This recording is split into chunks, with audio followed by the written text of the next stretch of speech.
The Great Depression was the worst economic downturn in modern history. People went from parties, jazz music, and riches in the roaring 20s to losing their life savings and standing in bread lines in the span of a few years. And the Depression wasn't just in America. Its impact spread across the world and ultimately led to the start of World War II. But what exactly caused the Depression, and what lessons can we learn from it? Let's start in 1918. World War I has just ended, and American soldiers are returning home having won the war. It feels good to be back. During the war, women had for the first time begun to enter the workforce, and with men returning now, the economy saw a post-war boom. This economic boom, alongside a growing culture change, created the era known as the Roaring Twenties. Party! At this time in Detroit, Michigan, a man named Henry Ford would revolutionize transportation with the Ford Model T car. Facing huge demand for the car, his company introduced the process of the moving assembly line. This mass production dropped the car's price from $780 in 1910 to $290 in 1924, making it the first inexpensive car for the masses. By 1927, the 15 millionth Model T would roll out of the factory. You get a car, you get a car, everyone gets a car. Many companies would copy this assembly line process to mass-produce other inventions, including the radio, washing machine, and vacuum. With mass production of new products and improved advertising using the radio, the age of consumerism had officially begun. Everyone wanted the latest and greatest new product. To help with the demand, banks began giving out loans more freely to people, so that they could buy these new products on credit with money they didn't yet have.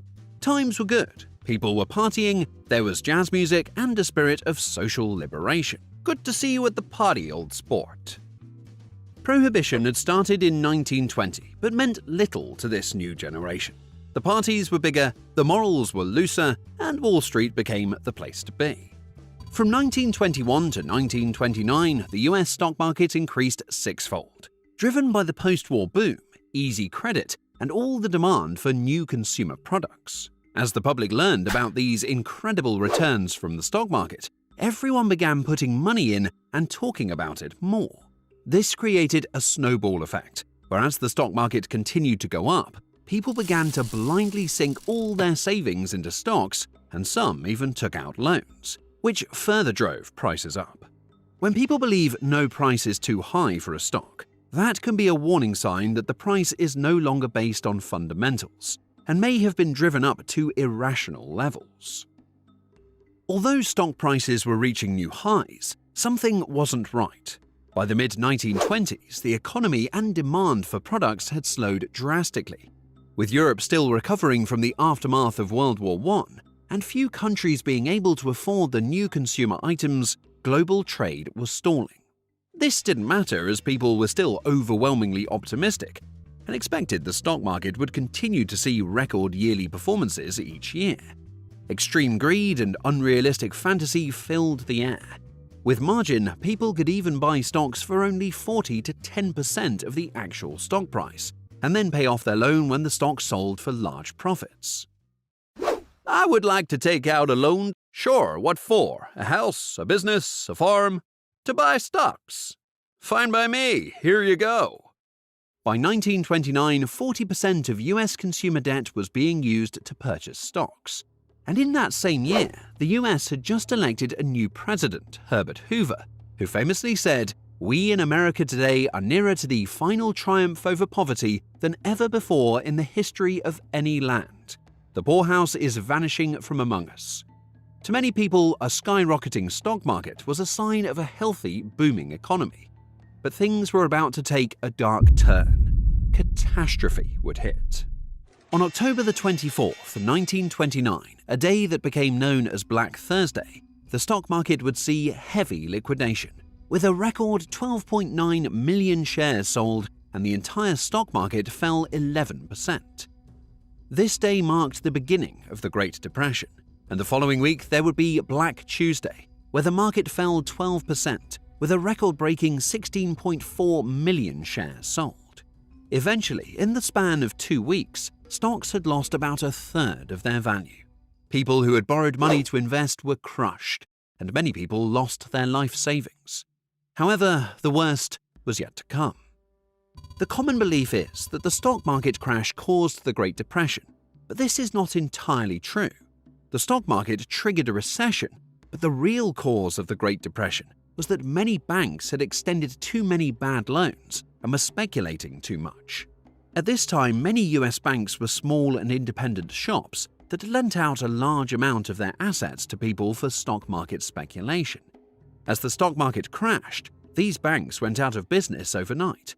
There was no deposit insurance at the time, so if a local bank closed its doors, people lost their money. With headlines of many banks shutting down, people began to panic and pull their savings from healthy banks. This created bank runs on otherwise healthy banks that had to turn around and try to get all their customers' money all at once. This became a serious problem when in New York City, a false rumor started that the Bank of the United States refused to sell a man's stock.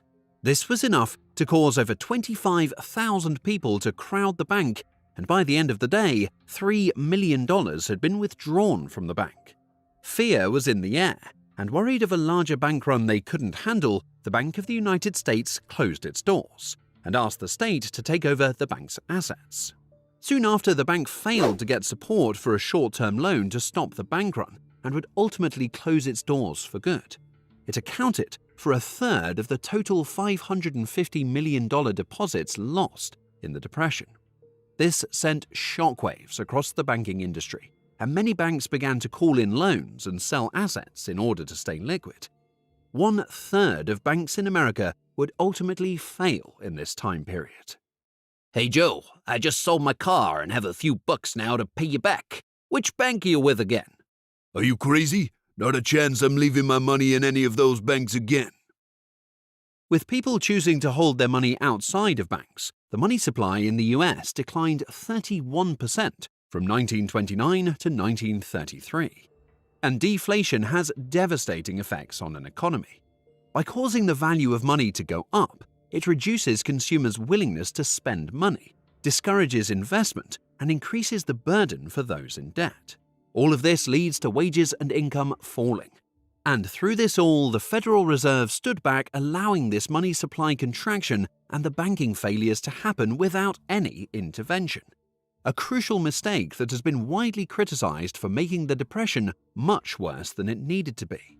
Through all of this, US President Herbert Hoover had no idea how to fix this and would largely be blamed for the lasting duration of the Depression. Following the initial stock market crash, there was a growing sentiment for isolationist and protectionist policies. In 1930, he passed the Smoot-Hawley Tariff Act to protect US farmers and other industries from foreign competitors. It increased tariffs on foreign imports to the US by about 20%, which then immediately led to 25 countries retaliating and putting their own tariffs on American goods. Global trade would plummet even further from this, declining 66% worldwide from 1929 to 1934. Global trade was a relatively small piece of the American economy at the time, but this policy only made things worse. In total, the Great Depression would last over 10 years and mark the worst economic downturn in the history of the modern world. The Dow Jones would fall 90% from its high in 1929, and many lost their jobs as companies shut down en masse. 9 million savings accounts were wiped out. Over 9,000 US banks had failed. Industry halted, and unemployment in the US reached 24.9%, its highest point in history. To make matters worse, there was a period of severe dust storms in the middle of the US that caused drought, high winds, and hurt many farms in what became known as the Dust Bowl, the worst man-made ecological disaster in American history. As farming in the US slowed down, and with 1/3 of Americans still in agriculture, this would have massive consequences. Homelessness and breadlines became a common sight. In America, there would be 34 million people without any income. Shantytowns began appearing across the country and got the nickname Hoovervilles after the now disgraced president. Could it get any worse? In 1932, the US elected President Franklin D. Roosevelt, who promised drastic changes and action to get the country out of the Depression. With the New Deal program, for helping the needy, he established a minimum wage, overtime pay, unemployment insurance, and a social security program. As for major banking reforms, he enacted federal deposit insurance on bank deposits to help prevent bank runs. And he also added the Securities and Exchange Commission for better reporting and scrutiny on public companies. FDR's New Deal programs helped to stabilize the banking industry and restore the public's confidence. However, it would still take several years for the US economy to fully bounce back. With other countries around the world having also suffered from the Great Depression, this led to the rise of extremist governments, and World War II would begin just a few years later in 1939. It wasn't until the start of World War II in 1939 that the Great Depression truly ended. It was only at this time that the unemployment rate fell below 10%, and the US saw vast stimulus to support war efforts. Economists still argue how much intervention is needed to solve an economic disaster and the effect of the New Deal program. Many of the lessons learned from the Great Depression are still used in the modern day, including the need for a small, stable amount of inflation to boost consumer spending and business investment, an increased role in government spending, and the assistance from the government to boost the economy when a recession occurs. By learning from the past, we can better understand our current economic system and see any potential dangerous parallels in the future. In the end, it was greed that drove people to believe that there was no price too high for a stock and made many banks take on bad loans. And just like all bubbles, an overinflated market always sees the same ending of a painful crash. If you enjoyed this video, be sure to hit the like button and subscribe to our channel for more economic videos just like this.